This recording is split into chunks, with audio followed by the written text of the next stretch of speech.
Okay, నమస్తే అండి. నా పేరు నరసింహరావు. నేను సహకార కంపెనీలో చేస్తాను. ఫార్మర్ వచ్చేసి పంతులతండ, నరసాపురం, జులూరుపాడు మండలం. 8 ఎకరాలకి వర్ణ వాడటం జరిగింది. దాని యొక్క అంటే ఆయనకి ఎలా అనిపించింది ఏందో కనుక్కోవడానికి ఇప్పుడు మనం ఇక్కడికి వచ్చాము. సార్, ఇప్పుడు మీరు ఎన్ని ఎకరాలకు వాడారండి ఈ మందు? 8 ఎకరాలు వాడినా. 8 ఎకరాలకు వాడారా? అంటే మీ పత్తిలో ఏమేమి ఉన్నాయని తీసుకొచ్చారు? పచ్చదోమ, తెల్లదోమ, సన్న పురుగు అవి ఉన్నాయని తెచ్చిన నర్సాపురం నుంచి. ఓకే, నరసాపురంలో తెచ్చారు. నర్సాపురం నుంచి ఇప్పుడు మీకు అవి వాడిన తర్వాత అంత కంట్రోల్ అయిందండి? అంత కంట్రోల్ అయింది. దోమ లేదు, అసలు గోడలు వచ్చినాయి మంచిగా, సైడ్ బ్రాంచెస్ వచ్చింది, మంచిగా నీట్గా ఉంది.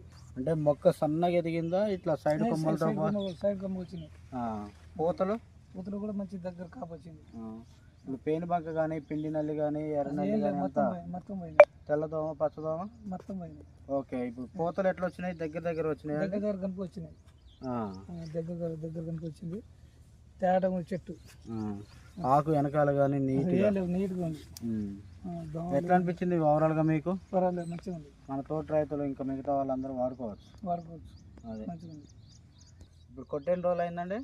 కొట్టి వారం అయింది. వారం అయిందా? అంటే ఇది ఎట్లా తెలుసుకున్నారు మీరు? అయితే నాకు ఒకటి చెప్పిండు, వర్ణ కొడితే సన్న పురుగు దోమ మొత్తం పోయింది చెప్పేసరికి నర్సరం పోయి మా షేడ్ కార్డు ఇచ్చిన. షేడ్ కార్డు ఇచ్చి కొట్టిన. ఓకే, ఇప్పుడు మీకైతే హ్యాపీ? మంచిగా ఉంది. సైడ్ కొమ్మలు వచ్చినాయి, మరి గోడలు మంచిగా వచ్చింది.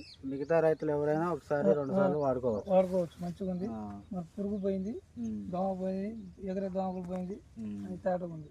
ఓవరాల్గా పంట కానీ చూడడానికి కానీ వేరే వాళ్ళతో కానీ మీ చేను పోల్చుకుంటే మీరు కొట్టిన మందు మీకు మంచిగా అనిపించిందా? నాకు మంచిగా అనిపించిందని మీకు కూడా ఆ రోజు ఫోన్ చేశారు, అందుకోసం మీరు వచ్చారు.